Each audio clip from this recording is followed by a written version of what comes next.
Is this thing on? Welcome back to Big Mouth, and fancy seeing you here in June. I very welcome my friends, and especially my enemies. Come in, sit down, no touching. I don't do the touching. And welcome to the Doctor Who Extra. Now, before I start, because I want to play two videos from two different YouTube accounts. One's from Verity Lambert, pretty much the creator of the original Doctor Who show, right? And someone's just posted this on Twitter, and I think it's very interesting. So I want us to play that, then discuss it. Now, a really good Doctor Who channel called Flower Productions, which is not a fan of Chris Chibnall, has done a video as well. And I want to play that video as well and talk about it because there's interesting situations. But first, because it's interesting to see people's opinions and distorted opinions as well. And it's become the people who don't like Chibnall and don't like what he's doing, I've become a bit of an echo chamber. Some of the things I agree with and some of the things that I don't. So anyway, let's listen to Verity Lambert's thoughts on Doctor Who. Now, part of this video, I don't know when was shot, but another interview was in 2006, just after the revival launched. So that's very, very interesting. How important is Doctor Who to your impressive CV? Oh, very important. I mean, I feel that Doctor Who was the thing that launched me on my way, very much so. And also, it was one of the things I most enjoyed making because in those days, because of its beginnings, we were rather left alone to do what we wanted. And it didn't have the sort of standard format of any show. You could almost do anything if you thought of something quite bizarre and extraordinary. It was possible to involve it in a story. That was fabulous, really. But I think also when it first came out, I mean, my brief was to make it for children of 8 to 14. And, I mean, I hadn't got any children, and therefore I made it for me, really. So I felt it was always for children of all ages. And I really think it had that appeal. I mean, I remember my friends used to spill out of Hennickes on a Saturday afternoon and go home and watch Doctor Who. And it was sort of wonderful that it had that overall appeal. I think that there's always, there's an ever-replenishing audience, isn't there, for Doctor Who of kids. And also, I think one of the things that we did was, as I say, I never made it for kids. I made it for the kid in me. And there had to be good stories which involved me, and that's the secret of anything, really. I mean, the special effects are wonderful, but the stories have to be good. The first time I remember the Daleks was going down to a producer's run, because we would have a read-through where we would read the script, and then about 3 or 4 days later, I would come down and there would be a run through of the whole episode for me to make my comments on. And I remember the Daleks being there at this run because they, of course, had to be worked into the script. And I sort of knew that they were going to work in that we all wanted to get inside one and work them.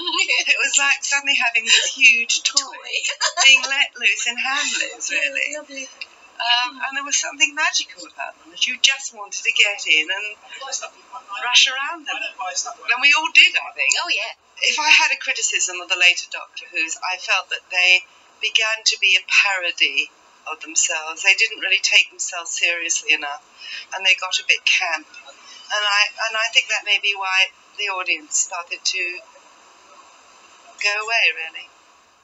Well, I love it, the fact that I get letters from people in America and all over the world, really, who are seeing the videos and who obviously love the programme and are seeing, some of the ones that I made, because up until video game, you always felt the things that you did were lost forever. I mean, once they'd gone out, really. So it's wonderful to feel that it's having another life and still has a life. And it would be very nice if it did come back. I would, on the whole, not attend rehearsals. I would go to the read-through, and I would stay and I would certainly go to the read-through because that's the only time you ever see, well, those days you did see the cast together more, but you see them together and you get a sense of how it's playing. If anything needs to be altered, if anything needs to be written, if something needs to be clarified, that's the time that you can do it. So I was always at the read-through. I didn't go down to rehearsals unless there was a problem, but I did expect any rewrites to be read through, called through to my office in case I didn't agree with them. And the reason I didn't go to do many rehearsals is because I see the role of the producer as being an objective role at that point, whereas the director inevitably must become subjective. So you can stand back, and if something's gone a bit off track, you can see it. Whereas if you've been to rehearsals all the time, you become too involved in it. So I would go to the producer's run, and then I would go into the studio and also go to the technical, go dress rehearsal, and I would always be there for the taping. But I do see a producer's job as being an enabler. I think that's very much part of the job, to try to get people to do their best work. Yeah. I don't change the way I want to make things, although the pressures on casting and everything are quite considerable. Yeah. But I've always somehow managed to finesse my way through it and do the things that, rightly or wrongly, I've always managed to have people I want to have rather than the people I'm told I have to have. There are a lot of people telling you about people they want you to have, and you can't do anything about it. Well, that's true, especially in... But I still think there are ways around it. What's a posh bird like Verity Lambert doing hanging around with a low life like Budgie? Is he your bit of rough? Maybe it's my nostalgia de la boue. I think the thing that attracted me about Budgie was the fact that Keith Waterhouse and Willis Orr were writing it, because they were. I mean, when I was offered. So that's really a Doctor Who, unrelated stuff to Doctor Who. I really do think that listening to Verity speak there was very interesting, especially when she spoke about being forced, not being forced to cast people she didn't want. Of course, that's applicable now with what's happened and how Doctor Who has been cast lately. The truth is, I know the Fandom Menace released this video. One of the members of the Fandom Menace on Twitter, I think he's a member of the Fandom Menace, or Not My Doctor Brigade, if you like. And I think they're trying to say, you see. But the thing is, TV's changed. And the truth is, since the revival started in 2005, the BBC's representation structure and quota has been there. And in the casting, you could see it from the very beginning. So this isn't a new thing in the Chris Chibnall era. It's always been a thing, right? Maybe it's there's even more representational casting now. But I think you've got to ask yourself, if you're annoyed with seeing multicultural pieces of casting, you have to ask yourself why. And it may be a problem within yourself, and that's my personal opinion. Now, I'm not talking about within the casting of Jodie Whittaker, because I've said a billion times, if we're not Australia, we don't just have the cast of Neighbours and Home and Away to put into TV shows. The UK is a massive island with many brilliant female and male actors. There were so many people Chibnall could have and should have cast as the Doctor in terms of females, and he didn't do that. And in the end, and now he's got himself in trouble. We've already discussed how they use Sacha Dhawan in the marketing for the finale. That's how bad it is. She can't sell the show. We know that. So it was really interesting listening to that video and how proud she was of the show. Now, I said that Verity Lambert was pretty much the creator of Doctor Who, but really the concept was created, and I forgot the guy's name, the guy running BBC Drama at the time. And he had this kind of historical kids show to educate kids, and he wanted to use the Doctor and the TARDIS to do it. Then she was given the remit to execute that. But really, she did rejig around the concept. And, I mean, if you watch An Adventure in Space and Time, Bill Hartnell was a hard guy to deal with at times, and she was really good with Bill. She really, she said you have to be an enabler. And with Bill, she was an enabler, and she got his best work out of him. And just brilliant. And she was she could be a producer now. I mean, she's no longer with us, sadly, but she had a great mentality and a modern mentality too. And to think of the BBC giving this responsibility to Verity Lambert, in the 60s shows you how progressive the BBC were even in the 60s. Well, when we talk about when people in this generation and in this century think they're so progressive and right on, this is a woman who pretty much created and produced one of the biggest shows in history, and she was a woman. But the difference is she wasn't given the job because she was related to someone or she goes to the same church of service as someone. She was given this job, not because she was a woman, because she was a woman of talent. And that, my friends, is the big difference. So now we're going to listen to Flower Productions' latest video about Doctor Who, about the finale and season 12, and I'm going to give you my opinions about what he is saying. So let's go. And criticise the 12th series of Doctor Who, as it produced many of the same issues we saw in Series 11. But in making a video like that, I would just be repeating what I said last year. So instead, I'm going to try and look at the show's improvements, because I believe no matter what Chris Chibnall says about avoiding social media and not reading reviews, that there is absolutely no way that he failed to notice the colossal wave of backlash from Series 11. He knew something had to be done. He knew that Doctor Who was dying, and he knew someone had to save it. Unfortunately, that someone was Chris Chibnall. This is how he responded. This is how Chibnall saved Doctor Who. Series 11 failed to utilise older villains and characters to remind fans that the Doctor was the Doctor. So for this series, Chibnall brought back the Master, the Jadoon, Zelin, as I swear I'd seen him somewhere else before, and of course, the Cybermen.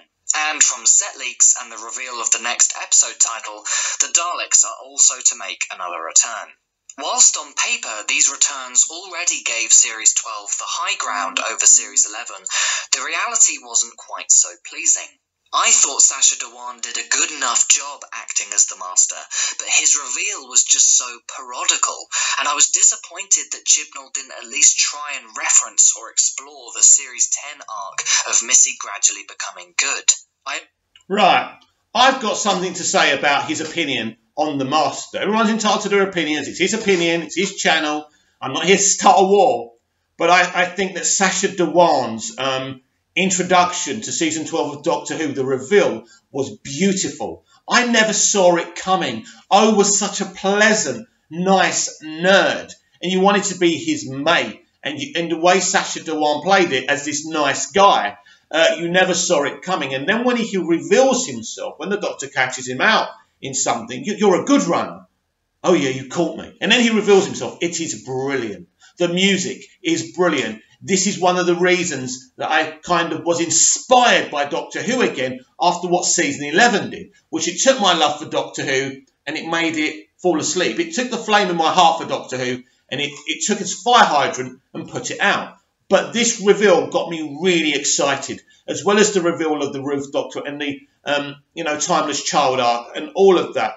I thought it was a great reveal. And I want to say something. There's a few people talking about this because Missy had this whole arc where she became a better person. She even killed Sim's version of the Master to protect the Doctor, right? I get it. And this arc starts from when we see her in the season 8 finale, where she literally does what she does with the Cybermen to give the Doctor a gift. So she's trying to go back to being the Doctor's friend again. But basically saying that Chibnall was wrong not to continue that narrative, you are basically holding on to some mistaken ideas, because you don't know where Sacha Dhawan's Master, from the timeline, where he comes from. Now, he's already been kind of introduced into the Faceless Ones, which was the Patrick Troughton's era story, right?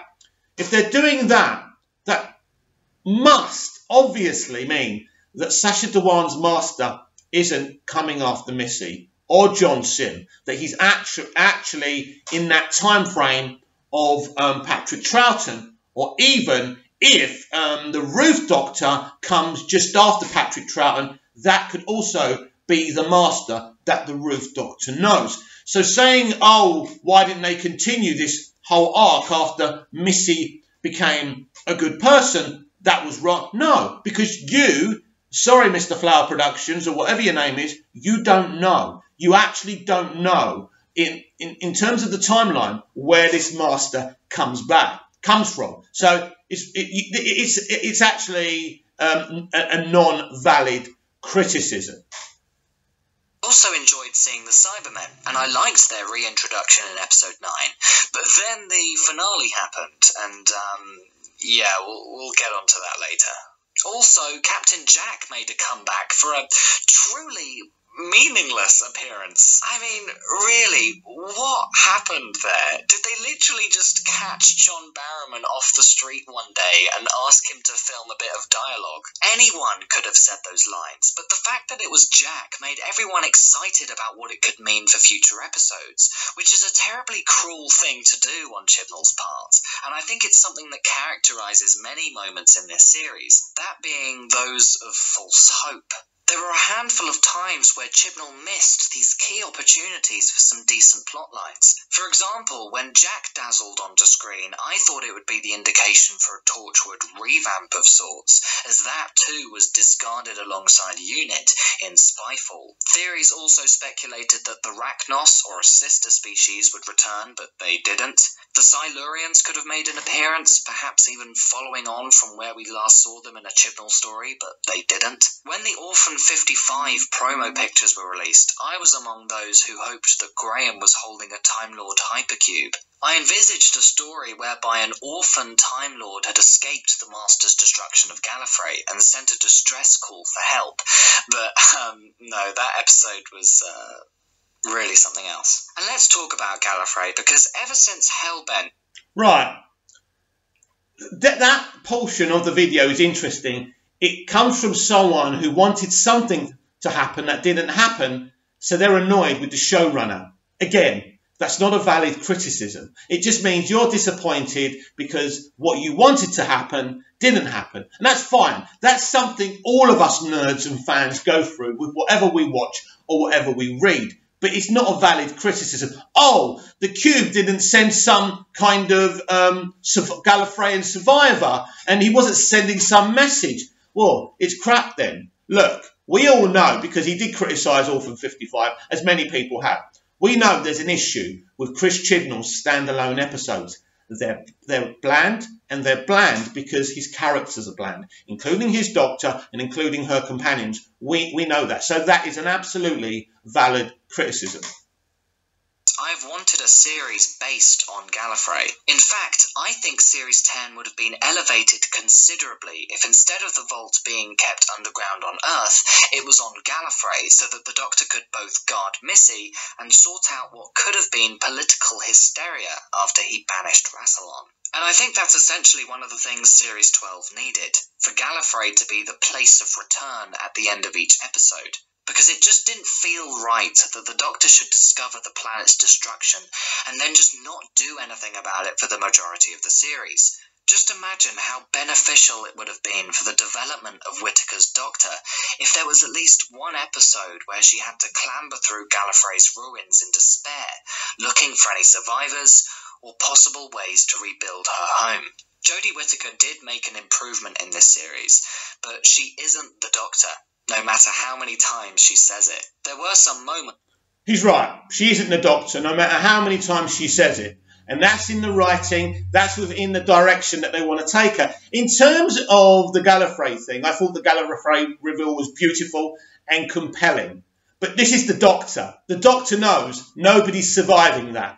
The Master has literally nuked Gallifrey. There is going to be no survivors. The Doctor knows that. Now, as compelling as the Doctor rooting through the charred skeletons of all these Time Lords and Gallifreyans, it would be pointless. Now, I believe that having Gallifrey front and centre in an arc of a season of Doctor Who would be amazing. But what he's suggesting to me, it just doesn't make sense to me. The Doctor has seen Gallifrey. She knows it's been nuked. There's no survivors. All the Doctor can do is carry on.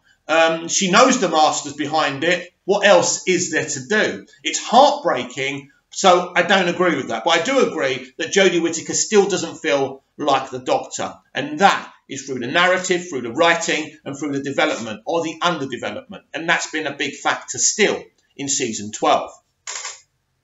Like in series 11, where Whittaker showed these small glimpses of potential to shine. But unfortunately, Can You Hear Me aired, in which the writers put on a momentous cringe fest when the Doctor was talking to herself on her own, as well as giving an appalling response to Graham when he confided in her after having nightmares about his cancer coming back.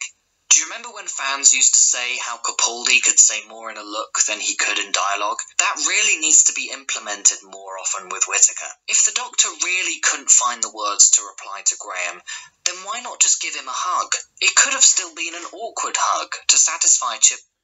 This is all silly, right? This whole thing with this cancer thing is just a rod to smash Chibnall over the head with. I don't think they should have done that scene. I don't think there's any point. Unless you're going to do it to reference and have a commentary on someone going through cancer, it's very difficult. Maybe that scene should have been between Yaz or Ryan, you know, his step-grandson. That would have been a good scene. I don't see the point of him approaching the Doctor about this. Now, in terms of the criticism of saying that Capaldi could just be the Doctor within a look, this is why I like the Ruth Doctor and what Jo Martin does with her. All she has to do is give a look, like Capaldi or the other actors playing the Doctor, and she's the Doctor. This is something that naturally Jodie Whittaker just doesn't have. And this is why Jodie should never have been cast as the Doctor. Maybe a companion, but not the Doctor. It simply doesn't work. And that's a shame. Efforts to show how socially awkward 13 is, but at least it wouldn't have enforced her sociopathic tendencies. When it was unveiled in Fugitive of the Judoon that Ruth was the Doctor, I came away feeling strange. It was something almost hopeful in me that a female Doctor could work under Chibnall's writing. Jo Martin gave an average performance, but her character felt more Doctor-like than the entirety of Jodie's performance so far.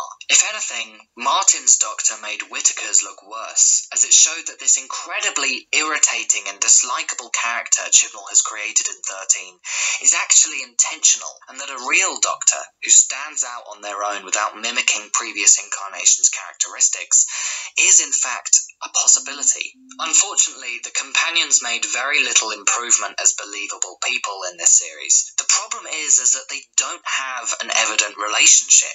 Yes, Graham is Ryan's step-granddad, and Yaz and Ryan vaguely knew each other from primary school before meeting the Doctor, but there really isn't a genuine connection between these characters. Look at the scene between Graham and Yaz in The Timeless Children. It proceeded like any other companion exchange we've seen in series 11 and 12, until Chibnall included the line where Graham says, "You're doing the whole human race proud," before pausing and adding, "Sorry, I haven't offended you, have I?" Why? Why write that? What kind of convoluted agenda is ticking through Chibnall's mind in order for him to feel the need for a character to apologise to someone for remarking that they're doing the human race proud? Anyway, I actually thought that we might see a Ryan-Yaz romance develop from their conversation in Spyfall Part 1, and even though that's been done before in New Who, I don't think I would have cared, just as long as there's something interesting happening between these so-called friends that could evolve over the series. There doesn't seem to be a reason for them to be together, and the fact that they're also optimistic and lack being forced to make sacrifices makes them utterly boring. Although Graham is easily the most interesting companion and should really just be on his own with the Doctor, hopefully Bradley Walsh and Tosin Cole's rumoured departure from the show will push Yaz into the spotlight and force Chibnall to write something for her to do other than just being a motivational coach. Despite its drawbacks, I'm sure many will remember Series 12 as a success for the BBC and for Chibnall. After all, it did give fans some of the most shocking reveals we've seen in years. And whilst I'll admit that I was shocked when O was revealed as the Master, or when the Timeless Child was revealed as the Doctor, a twist that's unexpected doesn't necessarily make for a good twist. And Chibnall's kind of a genius for this, because all the surprised reactions from fans actually helped to mask mask the weaknesses of the stories. Take the Master's reveal, for example. Would Spyfall Part 1 have been received as well as it was without the cliffhanger? Just look at people's initial thoughts on the episode. Many were already rejoicing that Chibnall had saved Doctor Who, and that the show had returned to form. But would such quick judgments have still been made without the last 2 minutes of that episode? Without the ending, was it really that enjoyable? Regardless... Yes, he's absolute. Mr. Flower Productions is spot on here. Without the Master reveal, it's just another dull Chibnall episode, basically. It's a lot better than what we had in season 11. There's car chases and things like that. There's more intrigue, and I thought Lenny Henry's character was very interesting. But without the Master reveal, it's just another bland episode of Chibnall Doctor Who. And he's right. But the point is, the Master stuff did happen, and it did improve an okay episode. I didn't think Spyfall was terrible. I was still enjoying it. But that just adds to it in the build-up. So, yeah, you could say, if this wasn't in it, but you could say that about anything, couldn't you? Is there even much point in criticising Doctor Who anymore? Don't forget, as Whittaker said, our opinions are pretty much irrelevant to her and Chibs now that the episodes have aired. And, oh, I was certain that I'd left a review for resolution on Rotten Tomatoes. Of course, there will be much debate over the considerable portion of retconning in The Timeless Children, but I don't have much to say on the matter. The whole story either felt like a repetition of ideas we've seen before, or just one big pantomime. Aside from that, this show isn't Doctor Who, so anything Chibnall does to change Who history